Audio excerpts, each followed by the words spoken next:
Hello, good evening. Ayan, good evening ngayon mga friend. Ayan, may, nag-overtime tayo sa, sa paggawa ng ating mga paninda. Ayan, nag-order na naman sa akin ng puto, kaya ito, gagawa ko ng mga puto. Gusto nila yung yung colorful, yung iba-ibang kulay kasi daw yung mga bata gusto nila yung puto na iba-ibang kulay. Ito, meron tayong gagawin ng kulay violet, green, tsaka yung isa yellow. Yan. Yellow ang kulay. Yan. Gagawa tayo ngayon. Ito yung ating mga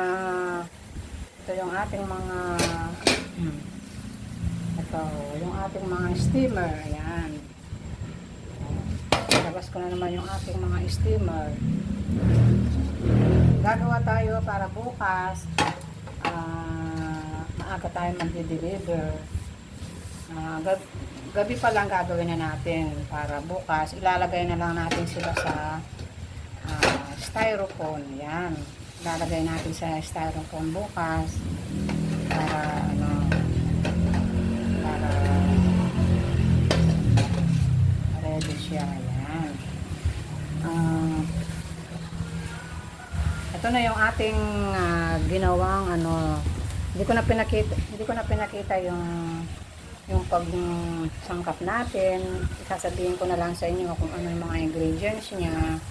Ito mga panghulma natin.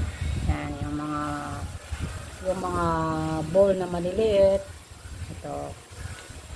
Yan ang size natin. Pero meron tayong malaking size. Meron tayong malalaking size ito. Kaya lang, yung maliliit lang muna ang natin para kasi i-repack ko sa styrofoam. Lalagay sa styrofoam.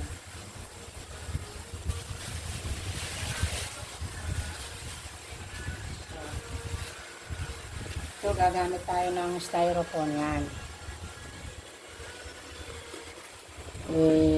Iano natin bukas, ipapak natin.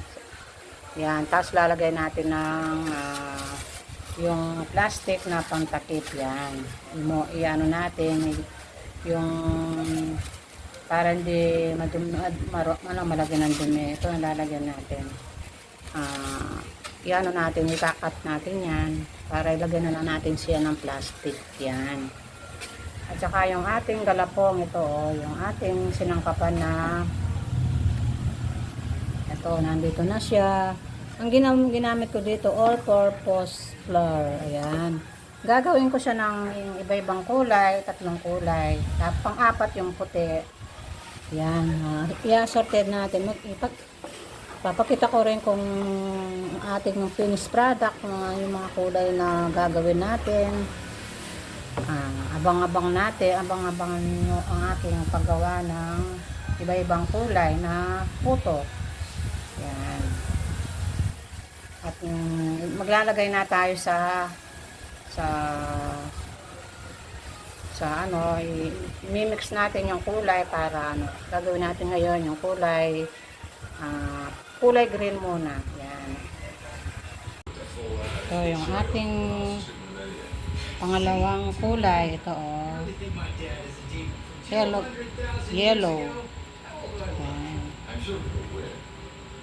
Yan, lagyan natin ng yellow. Mamaya yung violet naman. Yan. Niluto ko na yung sinalang ko na yung green. Ito, yellow na naman, mga friend. Ito na mga friend, yung ating puto. Ayan. Ayan, di-deliver na natin sa palengke ngayong umaga. Ayan. Ito yung nagawa namin. Naka 11 box ako. Ayan. Ayan. Ayan, i-deliver ko na yan sa palengke ngayon sa aking suki. Ayan. Tara, samahan nyo ako mga friend. Ito na, deliver na ako. Ito. Nag-order na ako ng ganito. So, ang dami naman. Yan kayo po. Yung kayo da rin, keso ang pong gatas niya. Pangakitang da. Keso ang pong gatas. Yung keso da, dinurog po. Kaya po, mukha niya. Baka na magaliwano man style. Yun yung makanini. Magkano yung makanini? Yun yung madagol makanini. Yan po. 40.